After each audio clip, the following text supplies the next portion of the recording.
Buenas tardes. En nuestro programa de hoy vamos a hablar de una problemática la cual ha sido la más votada en nuestros foros y ha sido de interés para toda nuestra audiencia.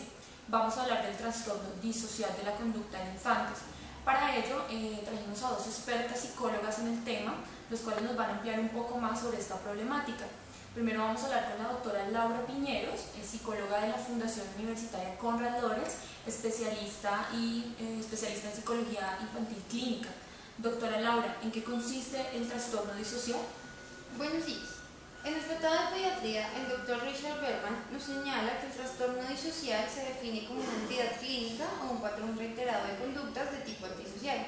Algunos ejemplos son el hurto, las mentiras, la destrucción de propiedades, crueldad con los animales, robo a mano armada, entre otras conductas que básicamente vulneran los derechos de las personas que se encuentran en su entorno.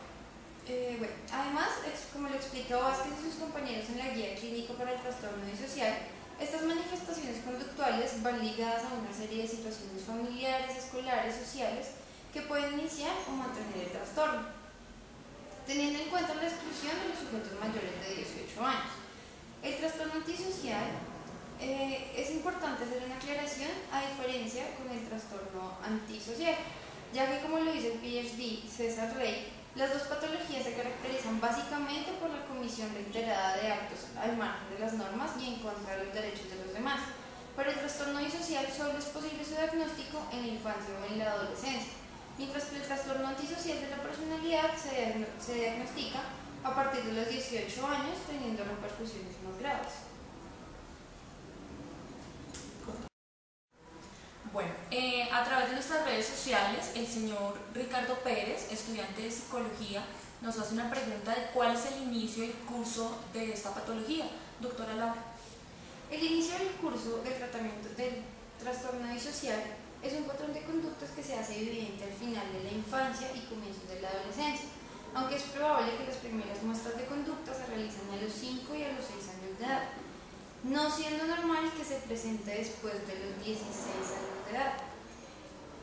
César Rey, en el libro Trastorno disocial, muestra que el curso del trastorno varía dependiendo de los factores, como la edad de inicio, pues cuando existe un diagnóstico precoz, predice un pronóstico de sufrir trastorno antisocial de la personalidad.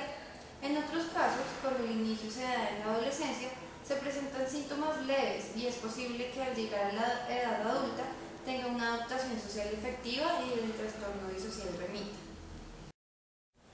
Bueno, a través de nuestro Twitter, @KarenSáenz nos pregunta, ¿qué criterios se tienen en cuenta para realizar un diagnóstico? Los criterios que se tienen en cuenta para un diagnóstico, según el DSM-4, tiene 4 características taxológicas. La primera es la agresión a las personas y animales, la segunda es la destrucción de propiedades, la tercera, fraudulencia o robo, y la cuarta, violaciones graves a las normas. También otras fuentes clínicas, como el Centro de Recursos de Educación Especial de Navarra lo expone. Otras sintomatologías en los pacientes con trastorno disocial, especialmente relacionados con el contexto escolar, algunos radican en la falta de empatía, falta de culpa, autoestima baja, aumento de la promiscuidad, presencia de ideas suicidas, entre otros.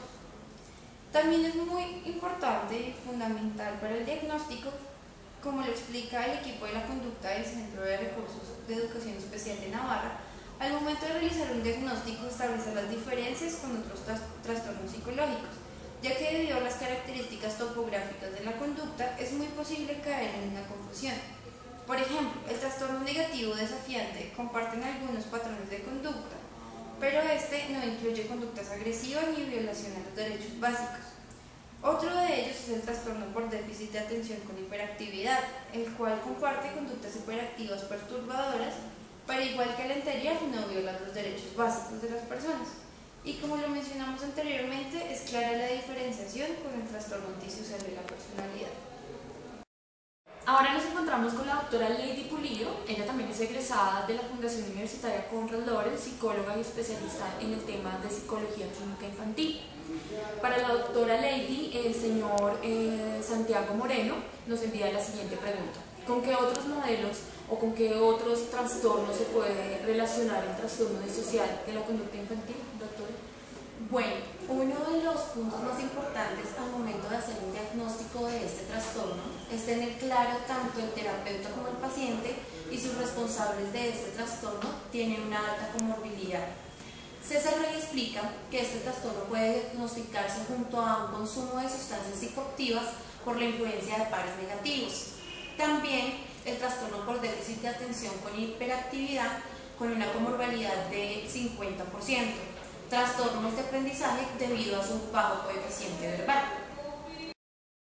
Bueno, hasta el momento nuestros especialistas nos han dado luz acerca de esta problemática de interés, la cual ha sido, como ya lo hemos dicho antes, de interés en el foro de nuestros televidentes. A propósito de eso, la señora Cristina Moreno nos pregunta, ¿con qué modelo se puede explicar el trastorno disocial de la conducta infantil? Según la guía clínica para el trastorno disocial, nos es posible explicar la etiología o factores que inciden en la adquisición del mantenimiento de este trastorno, para ello con varios modelos explicativos. Uno de ellos, de los factores parentales, pues posiblemente variables como una educación rígida caracterizada por un maltrato físico y verbal. Está asociada con un comportamiento agresivo, maladaptativos, patrones de disciplina incorrectos, de extrema severidad, condiciones caóticas en el hogar, abusos o maltratos infantiles, alcoholismo o abuso de sustancias, trastornos psiquiátricos, entre otros. Hay otros modelos de explicación de la etiología que pueden ser como factores socioculturales, factores psicológicos o factores neuropsicológicos.